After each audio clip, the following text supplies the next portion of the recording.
السلام علیکم ورحمۃ اللہ وبرکاتہ۔ امید ہے کہ تمام احباب خیریت سے ہوں گے۔ آج ہم بات کریں گے سجدہ سہو کے مسائل۔ سجدہ سہو کے معنی بھول جانے کے ہیں۔ اگر نماز میں سے کوئی واجب بھولے سے چھوٹ جائے تو اس کی تلافی کے لیے سجدہ سہو واجب کیا گیا ہے۔ چونکہ شیطان آدمی کو کوئی کام اچھا کرتے دیکھنا نہیں چاہتا ہے، اس لیے وہ اس کو غفلت میں مبتلا کرتا رہتا ہے، اور خاص طور سے نماز کی حالت میں بندے کی توجہ اللہ تعالیٰ کی طرف سے ہٹانے کی زیادہ سے زیادہ کوشش کرتا ہے۔ حدیث شریف میں ہے کہ جب تم میں سے کوئی شخص نماز پڑھنے کھڑا ہوتا ہے تو شیطان اس کے پاس آ کر اس کو شبہ میں ڈالتا رہتا ہے، حتیٰ کہ اسے پتہ نہیں چلتا کہ اس کی کتنی رکعات ہوئی۔ لہٰذا جب تم میں سے کوئی اس طرح کی بات محسوس کرے تو اخیر قعدے میں تشہد پڑھ کر دائیں طرف سلام پھیرنے کے بعد بیٹھے بیٹھے 2 سجدے اور کر لے۔ سجدہ سہو کب واجب ہوتا ہے؟ سجدہ سہو کا طریقہ بتا رہے ہیں، تو اب یہ بھی بتانا ضروری ہے کہ سجدہ سہو واجب کب ہوتا ہے۔ نماز کے واجبات میں سے کوئی واجب بھولے سے چھوٹ جائے، جیسے قاعدہ اولا چھوٹ جائے۔ قاعدہ اولا مطلب 4 رکعت کی نماز پڑھ رہے ہیں تو جو 2 رکعت پر بیٹھتے ہیں اس کو قاعدہ اولا کہیں گے۔ کسی واجب میں بھول سے تاخیر ہو جائے، جیسے سورہ فاتحہ کو پڑھنے کے بعد سورت فاتحہ کو سورت کے بعد پڑھ لے، یعنی سورہ فاتحہ پڑھنا واجب ہے مگر غلطی سے سورہ فاتحہ سے پہلے کوئی سورت پڑھ لی، بعد میں سورہ فاتحہ پڑھا، جیسے سورہ فاتحہ کو سورت سے پہلے اس کے بعد پڑھ لے۔ کسی واجب کی صفت بھولے سے بدل دے، جیسے سری نماز میں زور سے قرأت کر لے یا جہری نماز میں آہستہ قرأت کرے۔ قرأت کا مطلب قرآن پڑھنا۔ مثال کے طور پر ہم ظہر کی نماز پڑھ رہے ہیں، اب اس میں جو ہے سری نماز پڑھنی ہے، یعنی بغیر آواز کی الحمدللہ رب العالمین، یہ ساری آواز نہیں آنی ہے۔ اب غلطی سے ہمارے زبان سے اگر نکل گیا تو اب ہمارے اوپر سجدہ سہو واجب ہوگا۔ اور اگر ظہری نماز پڑھنی ہے، ظہری مطلب جس میں آواز آتی ہے الحمدللہ رب العالمین، جیسے مغرب، عشاء، فجر کی نماز ہے، اب اس میں ہم سری نماز کی طرح پڑھنے لگے، یعنی الحمدللہ رب العالمین اندر اندر پڑھنے لگے، تو پھر اب سجدہ سہو واجب ہوگا۔ یہ حکم صرف مردوں کے لیے ہے، چونکہ عورتوں کی جماعت نہیں ہوتی ہے، یہ حکم صرف مردوں کے لیے ہے۔ کسی فرض میں بھول سے تاخیر ہو جائے، جیسے قاعدہ اولا میں تشہد کے بعد اللہم صلی علی محمد تک درود پڑھنے سے تیسری رکعت کی قیام میں تاخیر ہو جائے۔ یہ دیکھیے سجدہ سہو کا مسئلہ ہے۔ اگر کوئی شخص 4 رکعت کی نماز پڑھ رہا ہے یا 3 رکعت کی نماز پڑھ رہا ہے اور اس کو قاعدہ اولا کے بعد اب کھڑا ہونا تھا اور اس نے غلطی سے اللہم صلی علی محمد تحیات پڑھ کر کھڑا ہونا تھا، مگر اس نے غلطی سے اللہم صلی علی محمد یہاں تک پڑھ لیا، اب آگے پورا پڑھ لیا ہو تب بھی سجدہ تلاوت سجدہ سہو کرنا پڑے گا، اور یہاں تک اگر پڑھ لیا تب بھی سجدہ سہو کرنا پڑے گا۔ اگر کوئی شرما حضوری میں نہیں کرے گا یہ سوچ کر کہ لوگ کیا کہیں گے، یہ نماز میں بھول گیا، یا نماز میں بھولتے رہتے ہیں، پتہ نہیں کہاں دماغ رہتا ہے، اگر لوگوں کے بارے میں ہم نے سوچنا شروع کیا تو ہماری نماز نہیں ہوگی، ہماری نماز دکھاوے والی ہو جائے گی۔ اس لیے جب بھی کوئی غلطی ہو جائے نماز میں، اگر واجب چھوٹ رہا ہو تو سجدہ سہو کر لیں۔ یہاں پر اگر سجدہ سہو نہیں کریں گے تو آپ کو نماز دہرانی پڑے گی، نماز ہوگی نہیں آپ کی۔ جیسے اللہم صلی علی محمد تک درود پڑھنے سے تیسری رکعت کے قیام میں تاخیر ہوئی، تاخیر تو ہوئی، یہاں جرمانہ بھی دینا پڑے گا۔ نوٹ: فرض اور واجب میں تاخیر سے اتنی تاخیر مراد ہے جس میں 3 مرتبہ سبحان ربی الاعلیٰ کہا جا سکے۔ نمبر 5، کسی فرض کو بھول سے دوبارہ ادا کر دے، جیسے 2 رکوع کر دے 2 رکوع کر دے غلطی سے، یا 3 سجدہ کر لے، 3 سجدہ کر لے تو سجدہ سو کرنا پڑے گا۔ مسئلہ، کوئی فرض بھولے سے بھی چھوٹے گا تو نماز فاسد ہو جائے گی، سجدہ سو سے نماز صحیح نہیں ہوگی۔ اگر کوئی فرض چھوٹ گیا نماز میں تو اب اس کو جو ہے یہ نہیں کہ اب سجدہ سو کر لیں گے تو نماز ہو جائے گی۔ اب نماز کے فرائض کون کون سے یہ سن لیں تاکہ دھیان رہے کہ یہ چیزیں فرض ہیں۔ نماز کے فرائض میں 6 فرائض ہیں۔ نمبر 1 تکبیر تحریمہ یعنی اللہ اکبر کہنا فرض ہے۔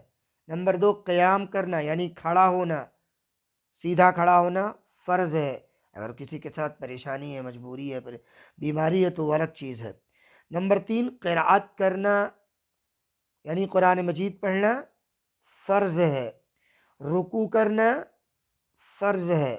دونوں سجدے کرنا فرض ہے۔ قعدہ اخیرہ میں تشہد کی مقدار بیٹھنا فرض ہے۔ یہ 6 فرض ہیں۔ ان میں سے اگر کوئی چیز چھوٹ جائے گی تو اب سجدہ سو کرنے سے نماز نہیں ہوگی، پھر سے دوبارہ پڑھنا پڑے گا۔ کوئی واجب جان بوجھ کر چھوڑ دے تو نماز لوٹانا ضروری ہے، سجدہ سو کافی نہیں ہوگا۔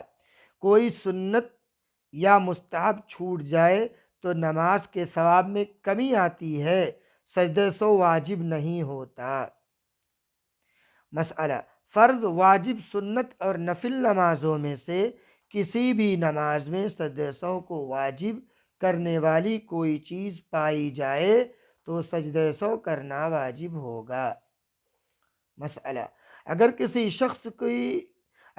شخص کو نماز کی رکعتوں کی تعداد میں شک ہو جائے تو اور نہ پتہ چلے کہ اس نے کتنی رکعت پڑھی تو اس کی 3 شکلیں ہیں۔ نمبر 1 شک کبھی کبھار پیش آتا ہو تو شک کی عادت نہ ہو، کبھی کبھار شک کی عادت نہ ہو تو نماز توڑ دے یا بیٹھ کر سلام پھیر دے اور دوبارہ نماز ادا کرے۔ یہاں ایک بات اور سمجھ لیں کہ اگر نماز توڑنا کبھی پڑے، کبھی کبھار ہوتا ہے کہ بھئی نماز کو اب تو توڑنا ہی پڑے گا، تو نماز کو ایسے ہی نہ چھوڑ دیں، ایسے چھوڑ نہ دیں، بلکہ سلام پھیر لیں۔ کھڑے ہیں تو کھڑے کھڑے سلام پھیر لیں، بیٹھے ہیں تو بیٹھے بیٹھے سلام پھیر لیں، رکوع میں ہے تو اب رکوع سے کھڑے ہو کر ہو جائیں پھر سلام پھیر لیں۔ یعنی کہ ایسے ہی نماز پڑھتے پڑھتے چھوڑ کے بھاگ نہ جائے، بلکہ سلام پھیر کر نماز کو ختم کر کے، یعنی سلام پھیرنا نماز ختم ہو گئی اب جائے۔ بار بار شک کی نوبت آتی ہو تو غالب گمان پر عمل کرے۔ بار بار شک ہوتا ہے کہ کتنی رکعت ہوئی، یعنی جتنی رکعت پڑھنے کا زیادہ گمان ہو اتنی رکعت شمار کر کے نماز پوری کر لے۔ اس صورت میں سجدہ سو واجب نہیں ہوگا۔ اگر 4 رکعت کی نماز ہے، اب ہمیں لگ رہا ہے کہ ابھی ہم 3 رکعت ہوئی ہے، چوتھی رکعت کے لیے کھڑے ہو رہے ہیں، شبہ ہے مگر کہ 3 ہوئی ہے کہ 4 مکمل ہو گئی ہے، تو جدھر زیادہ دھیان جائے اس پر عمل کر لیں، جدھر زیادہ دھیان جائے۔ اگر یہ لگ رہا ہے کہ 3 ہی ہوئی ہے تو اسی پر عمل کر لیں، اگر یہ لگ رہا ہے کہ 4 ہوئی ہے تو 4 پر عمل کر لیں۔ بار بار شک کی نوبت آتی ہے اور کسی عدد کا بھی غالب گمان نہ ہو تو کم عدد لے کر نماز پوری کر لے اور آگے کی ہر رکعت میں قاعدہ کرے اور اخیر میں سجدہ سہو کر لے۔ بار بار شک کی نوبت آتی ہو اور کسی عدد کا بھی غالب گمان نہ ہو، کچھ سمجھ میں نہیں آ رہا کہ ہم کتنا پڑھے ہیں، تو کم عدد لے کر، یعنی کہ اب 4 رکعت کی نماز ہے اور آپ کو لگ رہا کہ ہم ابھی اتحیات سے کھڑے ہوئے ہیں، اب وہیں شبہ پیدا ہو گیا، یا 3 رکعت کو کچھ مطلب جو زیادہ گڑبڑی ہو تو کم والی کو لے لے۔ ہر رکعت میں قاعدہ کرے، یعنی ہر رکعت میں بیٹھ جائے اور اخیر میں سجدہ سہو کر لے۔ مسئلہ، نماز کے بعد رکعتوں کی تعداد میں شک ہو جائے، نماز ہم نے پڑھی، شک ہو جائے تو اس کا اعتبار نہیں ہے شک کی بنا پر، البتہ اگر اس کا یقین ہو جائے تو دوبارہ نماز ادا کرنا ضروری ہے۔ اس میں اس بات کا خیال رکھیں کہ اگر آپ جماعت سے نماز پڑھ رہے ہیں تو نماز میں اٹپٹا تبھی لگتا ہے، یہ تو مانی بات ہے، جب کوئی گڑبڑی ہوتی ہے، امام صاحب سے کوئی گڑبڑی ہو رہی ہے تو ظاہر سی بات ہے جب آپ کو اٹپٹا لگا تو آپ اللہ اکبر، سبحان اللہ، الحمدللہ، یہ 3 الفاظ آپ بول سکتے ہیں۔ اس سے اندازہ ہو جائے گا کہ کہیں گڑبڑی ہو رہی ہے، پھر امام صاحب سمجھ جائیں گے۔ اور اگر نہیں بولیں گے تو ظاہر سی بات ہے اگر 3 رکعت ہوئی دہرانی پڑے گی، 4 رکعت والی نماز، اور 3 رکعت والی اگر 4 پڑھا دیا تب بھی دہرانی پڑے گی۔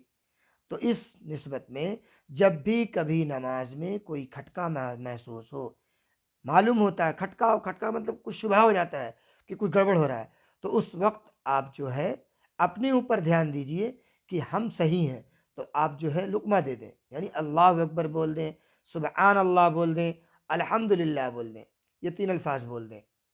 بعض لوگوں کو یہ بات معلوم نہیں ہے کہ بولنا چاہیے نماز میں، اس لیے یہ چیز نماز میں بول سکتے ہیں۔ ایک امام صاحب تھے، نماز پڑھا رہے تھے بیچارے، تو پہلی رکعت شاید مغرب کی نماز تھی، پہلی رکعت امام صاحب نے پڑھا لی، دوسری رکعت کے لیے کھڑے ہوئے، اب وہ اندر اندر پڑھنے لگے الحمدللہ رب العالمین الرحمن الرحیم، اکثر ہوتا ہے، ہم سے بھی ہو جاتا ہے، مجھ سے بھی ہوتا ہے اکثر۔ تو جو ہے پیچھے سے ایک صاحب نے کہا قرأت،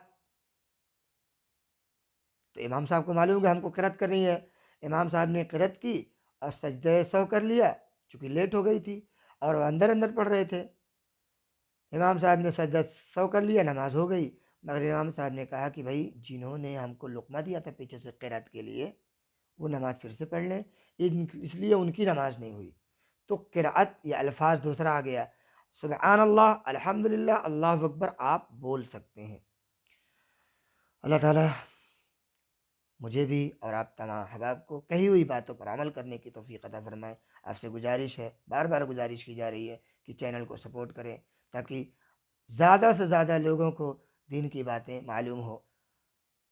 اگر ویڈیو اچھی لگے تو لائک کر دیا کریں، آپ جب لائک کریں گے اس سے ہم کو معلوم ہوگا کہ ہاں میں کچھ باتیں صحیح کر رہا ہوں، اور سبسکرائب کریں اور لوگوں کو شیئر کریں، شیئر کریں گے تو انشاءاللہ اس کا فائدہ ہوگا۔ یہ ذخیرہ آخرت ہے جس کی تیاری چل رہی ہے۔ اللہ کرے اللہ تعالیٰ میرے اس عمل کو قبول فرما لے، آمین۔ السلام علیکم ورحمۃ اللہ وبرکاتہ۔